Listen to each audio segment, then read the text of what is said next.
ناظرین، اب سوال یہ پیدا ہوتا ہے کہ کیا علامات و اشراط الساعت کی سب سے آخری اور بڑی علامت و شرط دخان کے بارے میں کوئی شک و شبہ رہ جاتا ہے؟ نہیں، بالکل نہیں۔ اور ناظرین، آپ یہ بھی جان چکے کہ دخان انسانوں کے اپنے ہی مفسد اعمال کا رد عمل ہوں گی۔ ان کا ذمہ دار بذات خود انسان ہوگا۔ کیوں؟ کیونکہ زمین کا اختیار کسے دیا گیا؟ زمین کا اختیار تو انسان کو دیا گیا۔ زمین پر کسے خلیفہ بنایا گیا؟ نائب بنایا گیا۔ خلیفہ یعنی اختیار دیا گیا۔ قرآن میں بالکل واضح ہے کہ زمین کا اختیار انسان کو دیا گیا۔ اور جب آپ غور کریں تو زمین پر کتنی ہی مخلوقات ہیں، لا تعداد مخلوقات ہیں، تو کتنی مخلوقات ہیں جن کے پاس زمین کا اختیار ہے، جو زمین پر اپنی منمانیاں، اپنی مرضیاں کر سکتی ہیں۔ جب آپ غور کریں گے تو آپ کے سامنے حقیقت کھل کر سامنے آ جائے گی کہ واحد ایک ہی مخلوق ہے جس کو زمین پر اختیار حاصل ہے، جن کو باقی مخلوقات پر بھی اختیار حاصل ہے، اور وہ آپ ہیں، انسان۔ اور ناظرین، آپ یہ بھی جان چکے دخان انسانوں کے اپنے ہی مفسد اعمال کا رد عمل ہوں گی۔ ان کا ذمہ دار انسان بذات خود ہوگا۔ ان کا ذمہ دار بذات خود انسان ہوگا۔ اور ناظرین، کیا یہ دخان الساعت کی علام ہے؟ یعنی کیا یہ دخان الساعت کا علام ہے؟ یعنی یہ اس بات کی علامت ثابت ہوتی ہیں کہ الساعت ایک عظیم تباہی سر پر آ چکی جو کہ ان قریب آنے والی ہے۔ تو ناظرین، اس سوال کا جواب بھی بالکل واضح ہے کہ ہاں، بالکل یہ دخان الساعت کا علام ہے۔ مثلا جیسے اگر آپ کو کوئی بیماری لاحق ہو، اس بیماری کا علاج نہ کرنے سے وہ دن بدن بڑھتی ہے، اور پھر وہ اس بات کا اعلام یعنی علامت ہوتی ہے کہ ان قریب جسم موت کا شکار ہو جائے گا۔ یا بالکل ایسے ہی جیسے آپ کی گاڑی خراب ہو جائے اور آپ اس خرابی کو دور نہ کریں تو وہ خرابی بڑھتی جائے گی، اور اس بات کی علامت ہوگی کہ ان قریب گاڑی بالکل بیکار ہو جائے گی۔ بالکل اسی طرح ناظرین، ان دخان کی وجہ سے زمین آج جن جن تباہیوں کا شکار ہے، وہ تباہیاں دن بدن بڑھتی ہی چلی جا رہی ہیں، جو کہ چیخ چیخ کر اس بات کا اعلان کر رہی ہیں کہ الساعت ایک عظیم یعنی بڑی تباہی تمہارے سر پر آ چکی ہے۔ یوں دخان علامات الساعت میں سے ایک ہے، نہ صرف علامت بلکہ آخری اور بڑی علامات میں سے ایک۔ اس طرح ناظرین، کیا یہ دخان اشراط الساعت میں سے ہیں؟ یعنی وہ وجوہات جن وجوہات کی بنا پر الساعت آئے گی، عظیم تباہی آئے گی، کیا ان میں سے ایک یہ دخان ہیں؟ کیا ان میں سے ایک وجہ یہ دخان ہیں؟ تو ناظرین، اس سوال کا جواب بھی بالکل واضح ہے۔ ہاں، بالکل بلا شک و شبہ آج ان دخان یعنی ان گیسوں کی وجہ سے جو تباہیاں آ رہی ہیں، یہ اس بڑی عظیم تباہی کا سبب بنیں گی، جس سے یہ بات کھل کر واضح ہو جاتی ہے کہ یہ دخان یعنی یہ گیسیں نہ صرف اشراط الساعت میں سے ایک ہیں بلکہ یہ آخری اور بڑی اشراط میں سے ایک ہیں۔ ناظرین، حق ہر لحاظ سے آپ کے سامنے ہے۔ ہم سورہ دخان کی اگلی آیات پر بھی بات کریں گے اور سورہ دخان میں موجود بڑے بڑے رازوں اور حقائق سے بھی پردہ اٹھائیں گے، لیکن انا علینا بیانہ کے تحت، کیونکہ اس وقت ہمارا موضوع صرف اور صرف دخان ہے، اس لیے ہم نے صرف اور صرف اپنے موضوع کے تحت ہی بات کی۔ جیسے کہ مثال کے طور پر پیچھے ہم نے بات کی جب دخان انسانوں کو ڈانپ لیں گی، تب اللہ کہہ رہا ہے ھذا عذاب علیم۔ قرآن میں جو کچھ بھی موجود ہے یہ اللہ کی اول تا آخر تمام انسانوں یعنی ہر وقت کے انسانوں سے کی گئی گفتگو ہے، جو کہ آیات کی صورت میں موجود ہے۔ لیکن جب اللہ نے انسانوں سے گفتگو کی، یعنی جب اللہ انسانوں سے گفتگو کرتا ہے تو آیات نہیں بلکہ بینات کے ساتھ کلام کرتا ہے۔ اللہ نے جب انسانوں سے یہ کلام کیا، انسانوں سے یہ گفتگو کی، تو آیات نہیں بلکہ بینات کے ساتھ، یعنی ہر لحاظ سے کھول کھول کر بات کی، اور پھر عربی میں نہیں بلکہ ان کی اپنی زبان میں اللہ نے بات کی جیسے اس نے قانون بنا دیا۔ اللہ بالکل ایسے ہی کلام کرتا ہے جیسے اس کا قانون ہے۔ اللہ کیسے کلام کرتا ہے؟ اللہ کلام کرتا ہے، انسان چونکہ بشر ہیں تو انہی میں سے کسی بشر کا انتخاب کرتا ہے، اس بشر کے ذریعے اللہ تعالیٰ انہی کی زبان میں بات کرتا ہے۔ تو آج جب اللہ یہ کہہ رہا ہے ھذا عذاب علیم، تو یہ اللہ کیسے کلام کر رہا ہے؟ اس موضوع پر بھی ہم نے تفصیل سے بات نہیں کی، اس لیے کہ یہ ہمارا موضوع نہیں تھا۔ ہم نے صرف مختصراً اس کے اوپر بات کرتے ہوئے اپنے موضوع کے لحاظ سے، اپنے موضوع کے اعتبار سے بات کی اور آگے بڑھائی۔ تو چونکہ ہمارا یہ موضوع نہیں تھا، اس لیے ہم نے اس پر تفصیل سے بات نہیں کی، مگر یہ انتہائی اہم موضوع ہے، اور اس سمیت پوری سورہ دخان پر تفصیل کے ساتھ اس میں جتنے بھی موضوعات ہیں، تمام موضوعات پر تفصیل کے ساتھ بات ہوگی، لیکن انا علینا بیانہ کے تحت اللہ کے فضل مبین سے۔ ناظرین، ایک اور بات جو انتہائی اہم ہے، قرآن علامات الساعت کی سب سے آخری علامت عیسیٰ ابن مریم رسول اللہ صلی اللہ علیہ وآلہ وسلم کی بعثت کو قرار دیتا ہے، اور اشراط الساعت یعنی جن وجوہات کی بنا پر ساعت آئے گی، اشراط الساعت کی بنیادی طور پر سب سے آخری شرط انہی دخان کو قرار دیتا ہے۔ جب قرآن کی روشنی میں ساعت کی سب سے آخری شرط بھی ظاہر ہو چکی، تو وہ لوگ جو آج بھی دجال کے انتظار میں ہیں، ان سے سوال ہے کہ کیا دجال دخان کے بعد ظاہر ہونا تھا، یا پھر دجال تو بہت پہلے ظاہر ہونا تھا اور بہت بعد میں جا کر بالکل آخر پر دخان کا ظہور ہونا تھا؟ جب دجال کا ظہور بہت پہلے اور آخر میں دخان کا ظہور ہونا تھا، تو پھر دخان کے ظاہر ہو جانے کے بعد بھی جو لوگ دجال کا انتظار کر رہے ہیں، انہیں چاہیے کہ اپنی آنکھیں کھولیں اس سے پہلے کہ وہ دنیا اور آخرت میں عظیم ہلاکت کا سودا کر بیٹھیں۔ آج وقت آپ کے پاس ہے، اگر آج آپ نے عقل سے کام نہ لیا، آج آپ نے غور و فکر نہ کیا، حق ہر لحاظ سے واضح ہو جانے کے باوجود گمراہی کو ترک نہ کیا، تو جان لیں نقصان کسی کا نہیں بلکہ نقصان آپ کا اپنا ہی ہوگا۔ آج اگر آپ اندھوں کی طرح دوسروں کے پیچھے چلو گے تو جان لو بعد میں سوائے پچھتاوے کے کچھ نہیں رہے گا۔ جن کے پیچھے آج تم چلو گے، کل کو وہ تمہارے کیا، وہ اپنی نصرت کرنے کے بھی اہل نہیں ہوں گے، وہ تو خود چیہو پکار آہو بکا کر رہے ہوں گے۔ اکثریت کو معیار سمجھ کر اکثریت کے پیچھے چلنے والوں، آج وقت ہے، اپنی آنکھیں کھول لو، ورنہ انجام بہت بھیانک ہوگا۔ تب چیہو گے، چلاؤ گے، لیکن تب تمہارے پاس سوائے پچھتاوے کے کچھ نہیں رہے گا۔ جان لو حق ہر لحاظ سے کھل کھل کر واضح ہو چکا۔ گروہوں، تنظیموں اور فرقوں کی بنیاد پر، مسالک کی بنیاد پر حق کے دعوے داروں، جان لو اگر آج آپ انہی دائروں میں اپنے آپ کو بند کیے رہو گے حق ہر لحاظ سے کھل جانے کے باوجود، تو پھر تمہارا انجام کیا ہوگا اسے بھی جان لو۔ پھر تمہارے پاس بعد میں سوائے پچھتاوے کے کچھ نہیں رہے گا۔ اور اگر تم سچے ہو تو آؤ خود کو سچا ثابت کرو، اور اگر محض گالم گلوچ، الزام تراشی اور دوسروں کو حق سے روکنا ہی تمہاری سچائی کی علامت ہے، تو جان لو تم بدترین مشرک ہو۔ کوئی مومن ایسا نہیں کر سکتا۔ مومن تو اللہ کا اسم ہے، المومن۔ مومن گالم گلوچ نہیں کرتا، یہ تو باطل کی نشانی ہے۔ خواہ یہاں تک یقین کیوں نہ ہو کہ سامنے باطل ہے، حق کبھی نہیں روکتا، بلکہ حق تو کہتا ہے کہ اپنے گھوڑے دوڑا لو، اپنی تحقیق کر لو، اگر وہ حق ثابت ہو جائے تو اسے اخذ کر لینا۔ حق ایسا اس لیے کہتا ہے کیونکہ اسے علم ہے کہ میں حق ہوں، باطل اس کا مقابلہ نہیں کر سکتا۔ کوئی کتنا ہی ادھر ادھر کیوں نہ بھاگ دوڑ کر لے، مجبوراً بالآخر اسے میرے پاس ہی آنا پڑے گا، کیونکہ میں حق ہوں۔ لیکن اس کے برعکس باطل روکتا ہے۔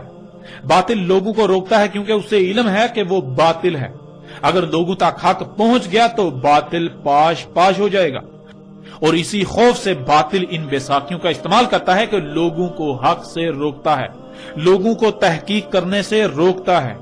باطل کا ہمیشہ یہی رویہ رہا کہ وہ روکتا ہے، اور قرآن کھول کر دیکھ لو، پورے قرآن میں جہاں بھی روکنے کا ذکر آیا تو کہا گیا کہ شیطان روکتا ہے، اور اللہ نے جہاں بھی اپنی بات پیش کی تو وہاں شروع میں لفظ قد، لقد وَلَقَدْ کا استعمال کیا، اور کون نہیں جانتا کہ قد عربی میں کہتے ہیں اپنے گھوڑے دوڑا لو، اپنی طرف سے پوری تحقیق کر لو، جو بھی تمہارے سامنے حق کا دعویٰ کرتا ہے اس کو پرکھ لو، بالآخر تم پر یہ واضح ہو جائے گا کہ وہ باطل ہے اور حق میں ہوں، یہی حق ہے۔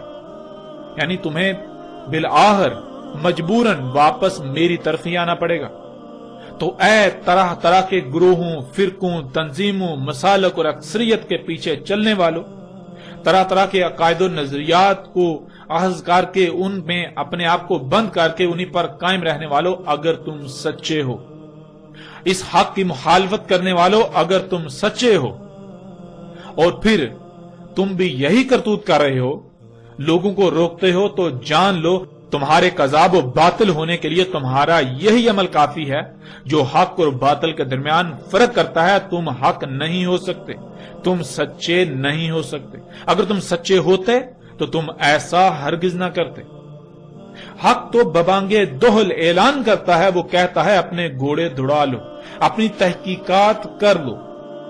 جو باطل ہوتا ہے وہ روکتا ہے لوگوں کو تحقیق کرنے سے، کیونکہ اسے علم ہے کہ اگر لوگوں نے تحقیق کی، انہوں نے فلاں کی بات سنی، انہوں نے فلاں کی بات سنی، وہ ادھر گئے، انہوں نے ادھر رخ کیا، اس کی بات سنی، تو کہیں ایسا نہ ہو کہ وہ واقعتاً حق ثابت ہو جائے اور میری جڑیں کھد جائیں۔ باطل کو یہ خوف ہوتا ہے، اسی وجہ سے وہ لوگوں کو حق سے روکتا ہے۔ تو جان لو جب دخان بھی آ چکی تو آج بھی تم دجال کے انتظار میں ہو، لہذا اپنی عقلوں کا علاج کراؤ، اس سے پہلے کہ وہ وقت آ جائے جب تم خود اپنی عقلوں پر ماتم کرنا شروع کر دو اور وقت ہاتھ سے نکل چکا ہو۔ ناظرین، حق الحمدللہ اللہ کے فضل سے ہر لحاظ سے آپ کے سامنے ہے۔ اور ناظرین، قرآن میں اور بھی بہت سے ایسے پہلو ہیں جن پہلو سے دخان پر مزید جتنی جی چاہے بات کی جا سکتی ہے، لیکن ہمارا مقصد موضوع کو لمبا کرنا نہیں بلکہ اسے لوگوں پر بالکل کھول کھول کر واضح کرنا ہے، جو کہ الحمدللہ اللہ کے فضل سے احسن طریقے سے ہو چکا۔ اب ہم آتے ہیں اس طرف کہ محمد علیہ السلام نے آج سے 14 صدیاں قبل دخان کے بارے میں کیا کہا تھا، دخان کے بارے میں کیا رہنمائی کی تھی۔ ناظرین، اس وقت سکرین پر آپ کو روایت نظر آ رہی ہے۔ سب سے پہلے حسب سابق روایت میں استعمال ہونے والے الفاظ کو جان لیتے ہیں۔ ان میں پہلا لفظ ہے ملا، جس کے معنی ہے انسانوں اور غیر انسانی مخلوقات کی ایک بہت بڑی تعداد کا غیر منظم طریقے سے ایسا کام کرنا جس سے روکا گیا ہو، جس کی اجازت نہ دی گئی ہو، یعنی حرام کام، جس کی وجہ سے ان کے عمل کا رد عمل بہت بڑی مقدار میں ظاہر ہو جائے۔ اور ملا اسے بھی کہتے ہیں جسے دوسروں پر اختیار و سلطان حاصل ہوتا ہے، مثلا جیسے انسانوں میں سے وہ لوگ جنہیں سلطان حاصل ہوتا ہے، جیسے کہ حکومتی عہدوں پر فائز لوگ، بااثر ترین لوگ، رہنما وغیرہ، خواہ وہ سیاسی ہوں یا مذہبی۔ پھر اگلا لفظ ہے یوم۔ یوم کہتے ہیں نقطہ آغاز سے نقطہ اختتام تک کی مدت کو، مرحلے کو، پیریڈ یا طے شدہ مدت وغیرہ کو۔ اب آتے ہیں ناظرین روایت کی طرف۔ پوچھا گیا ہے اللہ کے نبی صلی اللہ علیہ وآلہ وسلم، اور کیا ہے دخان؟ رسول اللہ صلی اللہ علیہ وآلہ وسلم نے جواب دیا، یہ آیت ہے، فَارْتَقِبْ يَوْمَ يَأْتِي السَّمَاءُ بِدُخَانٍ مُبِينٍ، یعنی تمہیں آسمان و زمین اور جو کچھ بھی ان میں ہے ان کی تخلیق کے بارے میں ہر لحاظ سے واضح کر دیا اور آگاہ کر دیا کہ ان میں چھیڑ چھاڑ نہ کرنا، کسی بھی قسم کی مداخلت نہ کرنا، ورنہ ان میں فساد ہوگا اور پھر تباہیوں کی صورت میں وہ فساد ظاہر ہوگا۔ تم نے اس دعوت کو تسلیم نہ کیا اور وہی کیا جس سے منع کیا تھا، تو پھر وہی ہوا، تباہیاں ظاہر ہوئیں، لیکن تم نے اپنی آنکھوں سے سب دیکھ لینے کے باوجود بھی یقین نہ کیا اور اپنی اسی روش کو برقرار رکھا، یلعبون ہی کر رہے ہو۔ تو پھر جان لو ہم نے کہا تھا کہ ہم نے آسمانوں، زمین اور جو کچھ بن میں ہے انہیں گیسوں سے خلق کیا، ان میں پنگے لینے سے گیسیں خارج ہوں گی، اس لیے تمہارے یلعبون کرنے سے ان قریب یہ فضا جس میں تم سانس لیتے ہو یہ ہر لحاظ سے طرح طرح کی گیسوں سے بھر جائے گی۔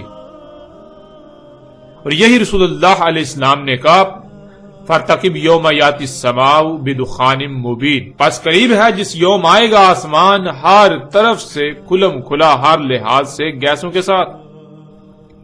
انسانوں اور غیر انسانی مخلوقات کی بہت بڑی غیر معمولی تعداد کے غیر منظم طریقے سے ایسے اعمال کا رد عمل ہوگا، یعنی ایسے اعمال کا رد عمل ہوں گی جن سے اللہ سبحانہ و تعالی نے روک دیا تھا، جو حرام ہیں۔ ان کے ان اعمال کی وجہ سے مشرق اور مغرب کے درمیان گیسیں بھر جائیں گی، ایسے کہ ان گیسوں کو پوری دنیا کے انسانوں پر سلطان حاصل ہوگا، یعنی وہ مشرق و مغرب کے درمیان اس طرح بھر جائیں گی کہ انسان ان گیسوں کے سامنے بے بس و بے اختیار ہوں گے۔ انہیں انہی گیسوں کے ماتحت رہنا پڑے گا، انہیں انہی میں سانس لینا پڑے گی، اور وہ گیسیں رہیں گی 40 یوم اور لیل۔ اس طرح ناظرین اگلی روایت آپ کو سکرین پر نظر آ رہی ہے، اس میں رسول اللہ صلی اللہ علیہ وآلہ وسلم نے کیا کہا وہ آپ کے سامنے ہے۔ رسول اللہ صلی اللہ علیہ وآلہ وسلم نے دخان کے بارے میں کہا کہ وہ الساعۃ کی اشراط میں سے ہیں، یعنی جن وجوہات کی بنا پر الساعۃ آئے گی، دنیا میں آخری بڑی تباہی آئے گی جس سے دنیا میں تمام انسانوں کا خاتمہ ہوگا، اس تباہی کی وجوہات میں سے ایک وجہ دخان یعنی وہ گیسیں ہوں گی۔ جب دخان یعنی گیسیں ظاہر ہوں گی تو ان کے بعد اشراط الساعۃ میں سے کوئی بھی شرط باقی نہیں بچے گی، یعنی دخان الساعۃ کی سب سے آخری شرط ہے، اور یہ کہ دخان یعنی وہ گیسیں رہیں گی زمین میں 40 یوم۔ انسانوں اور غیر انسانی مخلوقات کی بہت بڑی غیر معمولی تعداد کے غیر منظم طریقے سے ایسے اعمال کا رد عمل ہوں گی جن سے اللہ سبحانہ و تعالی نے روک دیا، جو حرام ہیں۔ ان کے ان اعمال کی وجہ سے وہ گیسیں زمین و آسمان کے درمیان بھر جائیں گی، ایسے بھر جائیں گی کہ انہیں سلطان حاصل ہوگا، یعنی زمین و آسمان کے درمیان ان گیسوں کی موجودگی ایسے ہوگی جیسے کہ وہ گیسیں راج کر رہی ہوں گی۔ ناظرین، محمد رسول اللہ علیہ السلام نے دخان کے بارے میں جو باتیں بتائیں وہ آپ کے سامنے ہیں۔ پہلی بات یہ کہ وہ گیسیں انسانوں اور غیر انسانی مخلوقات کی بہت بڑی غیر معمولی تعداد کے غیر منظم طریقے سے ایسے اعمال کا رد عمل ہوں گی کہ جن سے اللہ سبحانہ و تعالی نے روک دیا، جو حرام ہیں۔ تو ناظرین غور کریں، کیا یہ گیسیں انسانی اور غیر انسانی مخلوقات کی غیر معمولی بڑی مقدار کے غیر منظم طریقے سے کیے جانے والے اعمال کا رد عمل نہیں ہے؟ حقیقت آپ کے سامنے ہے، جسے آپ آج اپنی آنکھوں سے دیکھ رہے ہیں۔ جہاں انسان اپنی ضرورت کی اشیاء خلق کرنے کے لیے کارخانوں سے طرح طرح کی زہریلی گیسوں کو خارج کر رہے ہیں، تو وہی غیر انسانی مخلوقات یہ انسان کے اپنے ہی ہاتھوں سے خلق کردہ مشینیں طرح طرح کی زہریلی گیسیں خارج کر رہی ہیں، اور یہ سب آج آپ اپنی آنکھوں سے ہوتا ہوا دیکھ رہے ہیں۔ نہ صرف دیکھ رہے ہیں بلکہ آج آپ خود بھی اس میں شامل ہیں۔ یوں محمد رسول اللہ علیہ السلام کے الفاظ بالکل سچ ثابت ہو جاتے ہیں جو انہوں نے آج سے 14 صدیاں قبل کہے تھے۔ پھر ناظرین، محمد رسول اللہ علیہ السلام نے کہا کہ وہ گیسیں زمین و آسمان کے درمیان اس طرح بھر جائیں گی کہ انہیں سلطان حاصل ہوگا، ایسے کہ جیسے وہ راج کر رہی ہوں۔ تمام کے تمام انسان ان گیسوں کے سامنے بے بس ہوں گے، اور انہی گیسوں میں سانس لینا پڑے گا، انہی میں زندہ رہنا ہوگا۔ انسان ان گیسوں کے تسلط میں رہیں گے۔ تو کیا ناظرین آج حقیقت یہ نہیں ہے؟ کیا آج یہ سب آپ اپنی آنکھوں سے نہیں دیکھ رہے؟ ناظرین، یہ حقیقت آج آپ اپنی آنکھوں سے دیکھ رہے ہیں۔ کیا آج بذات خود اسی وقت میں آپ موجود نہیں ہیں؟ آج خود آپ اسی وقت میں موجود ہیں۔ جس فضا میں آپ سانس لے رہے ہیں، آپ اسی میں زندہ رہنے پر مجبور ہیں۔ وہ فضا ہر لحاظ سے، ہر طرف سے، ہر طرح سے، طرح طرح کی گیسوں سے بھر چکی ہے، اور آپ ان گیسوں کے سامنے بے بس ہیں۔ کیا یہ گیسیں آپ پر راج نہیں کر رہی؟ کیا انہیں سلطان حاصل نہیں ہے؟ حقیقت ہر لحاظ سے آپ کے سامنے ہے۔ پھر ناظرین محمد رسول اللہ علیہ السلام نے کہا کہ دخان یعنی وہ گیسیں 40 یوم رہیں گی. یوم کے معنی دن کے کیے جاتے ہیں جو کہ بالکل غلط ہیں. ہم گزشتہ ایک ساتھ میں یہ واضح کر چکے اور پیچھے بھی ہم پہلے ہی اس لفظ کی وضاحت کر چکے کہ یوم کہتے ہیں نقطہ آغاز سے انجام تک کے وقت کو، ایک مرحلے کو، پیریڈ کو، طے شدہ مدت وغیرہ کو. دخان قرب قیام الساعت ظاہر ہونے والی گیسیں جو پوری دنیا کی فضا میں بھر جائیں گی وہ 40 یوم تک رہیں گی. اور ناظرین حیران کن طور پر دوسری طرف محمد رسول اللہ علیہ السلام نے دجال کے زمین پر ٹھہرنے کی مدت بھی 40 یوم ہی بتائی، اور پھر یہ بھی واضح کر دیا کہ دجال کی جنت گرد و غبار والی ہوگی. وہ گرد و غبار اپنی ذات میں طرح طرح کی گیسیں ہوں گی، یعنی وہ گرد و غبار طرح طرح کی گیسیں ہوں گی، دخان ہوں گی، جیسا کہ آپ سکرین پر نظر آنے والی روایت میں دیکھ سکتے ہیں.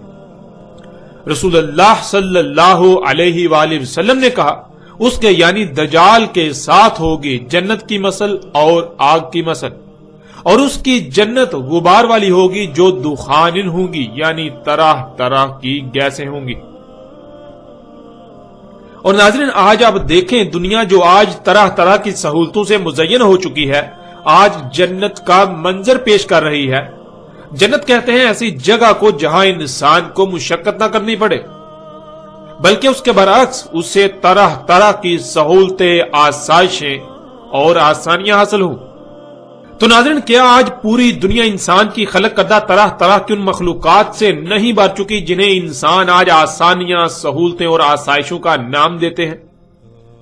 کیا آج پوری دنیا انسان کی خلق کردہ طرح طرح کی آسانیوں، سہولتوں، آسائشوں سے مزین نہیں ہو چکی؟ دنیا جنت نہیں بن چکی؟ ایسی جگہ جہاں انسان کو مشقت نہیں کرنا پڑتی. مشقت انسان کے برعکس مشینیں کر رہی ہیں. دجال مشقت کر رہا ہے جو کہ دھوکے کی جنت ہے، یعنی یہ جنت حقیقت میں جہنم ہے، کیونکہ جنہیں آج انسان اپنے لیے فائدے، سہولتیں، آسائشیں، آسانیاں یعنی مسیحا سمجھ رہا ہے، انہی کی وجہ سے یہ زمین ان قریب جہنم بن جائے گی. اس لیے یہ دجال جنت ہے. اور ناظرین ذرا غور کریں، کیا یہ دجال جنت گرد و غبار والی نہیں ہے؟ اور پھر یہ بھی غور کریں کہ یہ گرد و غبار اپنے آپ میں دخان یعنی گیسیں نہیں ہیں جو دابت الارض خارج کر رہا ہے، جو کارخانوں سے خارج ہو رہی ہے، ان کارخانوں سے جن کارخانوں میں آپ اپنے استعمال کی اشیاء خلق کر رہے ہیں، اپنی ضروریات خلق کر رہے ہیں. انسانوں کے اپنے ہی مفسد اعمال کے سبب یہ گیسیں خارج ہو رہی ہیں، یہ گرد و غبار خارج ہو رہی ہے جن سے اللہ سبحانہ و تعالی نے سختی کے ساتھ منع کیا تھا، ان اعمال سے، ان اعمال کے سبب. ناظرین دجال کے زمین پر ٹھہرنے کی مدت 40 یوم، دجال کی جنت کی مدت 40 یوم، دخان قرب قیام الساعت ظاہر ہونے والی گیسوں کی مدت بھی 40 یوم، اور دجال کی جنت انہی دخان یعنی گیسوں سے بری ہوئی ہوگی. اور یہ تمام تر حقائق آج آپ کے سامنے ہیں. آج جب دخان یہ گیسیں بھی ظاہر ہو گئیں تو کیا دجال ابھی آیا ہی نہیں؟ دجال کی جنت تو انہی گیسوں سے بری ہوئی ہونا تھی جو کہ آج نہ صرف دجال جنت موجود ہے بلکہ انہی طرح طرح کی گیسوں سے بری ہوئی ہے. دجال کی گرد و غبار والی جنت جو کہ طرح طرح کی دخان یعنی گیسیں ہیں، ان گیسوں سے بری ہوئی جنت آج موجود ہے لیکن دجال ابھی آیا ہی نہیں. یہ کیسے ہو سکتا ہے؟ کیا کبھی آپ نے غور کیا؟ ناظرین کیا آپ اب بھی اپنی آنکھیں کھولنے کو تیار نہیں اور اندھوں کی طرح اسی طبقے کے پیچھے چل کر دنیا اور آخرت میں ہلاکت کا سودا کرنا چاہتے ہیں جو طبقہ دین کے نام پر اللہ ہی کا دشمن بنا ہوا ہے؟ وہ طبقہ جسے محمد رسول اللہ علیہ السلام نے امام الدجال کہا تھا، وہ لوگ جو دجال کے امام ہوں گے، جو دجال کو انسانوں پر واضح نہیں ہونے دیں گے، جو دجال پر پردہ ڈال کر اسے انسانوں کی نظروں سے چھپا دیں گے اور الٹا انسانوں کو دجال کا غلام بنا دیں گے، اور انسانوں کو یہ علم بھی نہ ہوگا کہ وہ دجال کو اپنا رب بنا چکے ہیں. تو کیا ناظرین آج آپ انہی امام الدجال کے پیچھے چلنا چاہتے ہیں؟ انہی کے پیچھے چل کر آپ دنیا و آخرت میں ہلاکت کا سودا کرنا چاہتے ہیں؟ اب فیصلہ آپ کے اپنے اختیار میں ہے۔ حق ہر لحاظ سے آپ پر واضح ہو چکا۔ پھر ناظرین محمد رسول اللہ علیہ السلام نے کہا تھا کہ دخان ان اشراط الساعۃ کی سب سے آخری شرط ہوں گی۔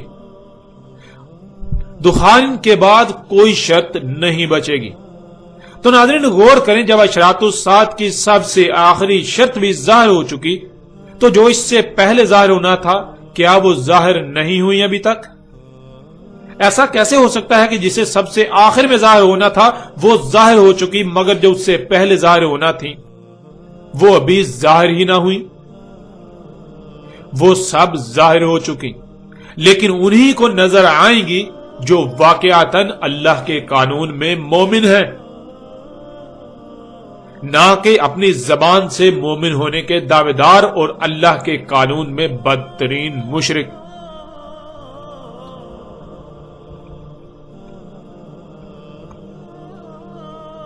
آج جب الساعۃ کی سب سے آخری شرط دخان، طرح طرح کی گیسیں بھی ظاہر ہو چکی، تو وہ لوگ جو ابھی بھی دجال کے انتظار میں ہیں، جو ابھی تک دجال اور دعوت الارض سمیت باقی علامات و اشراط کے انتظار میں ہیں، انہیں چاہیے کہ وہ اپنی عقلوں کا علاج کروائیں۔ انہیں بے شک ہماری یہ بات ناگوار گزرے، لیکن یہ اٹل حقیقت ہے کہ ایسے لوگ شر الدواب ہیں۔ ایسے لوگ اللہ کے قانون میں حیات نہیں ہیں بلکہ اموات ہیں۔ ایسے لوگ اللہ کے قانون میں قبروں میں ہیں۔ ایسے لوگ اللہ کے قانون میں اندھے ہیں۔ حق اس قدر واضح ہونے کے باوجود بھی اگر انہیں نظر نہیں آتا تو پھر جان لیں ان قریب انہیں نظر آئے گا، لیکن فرق یہ ہوگا کہ تب انہیں کہا جائے گا کہ اب انکار کرو، لیکن تب ماننے کی ضد کریں گے کہ ہم مانتے ہیں یہ حق ہے، ہاں ہم مانتے ہیں یہ حق ہے، لیکن تب ماننا کوئی نفع نہیں دے گا۔ وہ ماننا فرعون کے ماننے کی مثل ہوگا۔ اور اے پوری دنیا کے انسانوں، یہ بھی جان لو وقت ختم ہو چکا۔ بہت جلد تم اپنی آنکھوں سے وہ دیکھنے والے ہو کہ تمہاری آنکھیں پھٹی کی پھٹی رہ جائیں گی۔ آج وقت ہے اپنی آنکھیں کھول لو، ورنہ اپنے کان کھول کر سن لو کہ تمہارے ساتھ بھی بالکل وہی ہونے والا ہے جو قوم عاد کے ساتھ ہوا، جو قوم سمود کے ساتھ ہوا، اور جو قوم نوح کے ساتھ ہوا۔ عذاب عظیم تمہارے سر پر آ چکا ہے، القاریہ تمہارے سر پر آ چکی ہے، پھر اس سے تھوڑی ہی دیر بعد الساعۃ بھی تمہارے سر پر آ چکی ہے۔ ناظرین الحمدللہ اشراط الساعۃ کی سب سے آخری شرط دخان ان پر ہر لحاظ سے کھل کر بات ہو چکی، اور ہر لحاظ سے ہر پہلو سے حق واضح ہو چکا، جس کا انکار اب کسی کے لیے بھی ممکن نہیں رہا سوائے اتمام حجت کے۔ اب ناظرین فیصلہ آپ کے ہاتھ میں ہے، آیا آپ اس حق کو تسلیم کرتے ہیں اور دنیا اور آخرت میں فلاح کا سودا کرتے ہیں، یا پھر آپ حق ہر لحاظ سے واضح ہو جانے کے باوجود بھی اسے نظر انداز کرتے ہیں اور دنیا و آخرت میں اپنے لیے ہلاکت کا سودا کرتے ہیں، عذاب عظیم کا سودا کرتے ہیں۔ اب ناظرین آئندہ ہم بات کریں گے اس آگ پر جسے قرب قیام الساعۃ ظاہر ہونا تھا اور انسانوں کو شام میں اکٹھا کرنا تھا۔